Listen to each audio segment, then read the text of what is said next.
Hi guys, for today's video I will be showing you 3 of my favorite ways how to lift and hold the baby. Hand hygiene first. Clean hands with alcohol base. Cradle hold. Make sure that you provide support on their neck, back, and head, also at their bottom.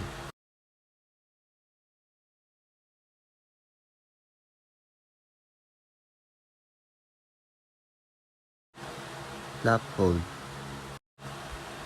Sit in a chair with your feet firmly on the ground and place your baby in your lap there. Head should be at your knees. Face up baby's feet should be tucked in at your waist. Hip hold. Face your baby outward and make her sleep on your hip bones. You should wrap your arm around her waist and baby will be able to look around comfortably. Shoulder hold. Make sure that you use a burping cloth to manage the nest. Sit upright or stand and hold your baby against your chest. Your baby's chin should rest on your shoulder. Gently tap or rub the back to help him burp.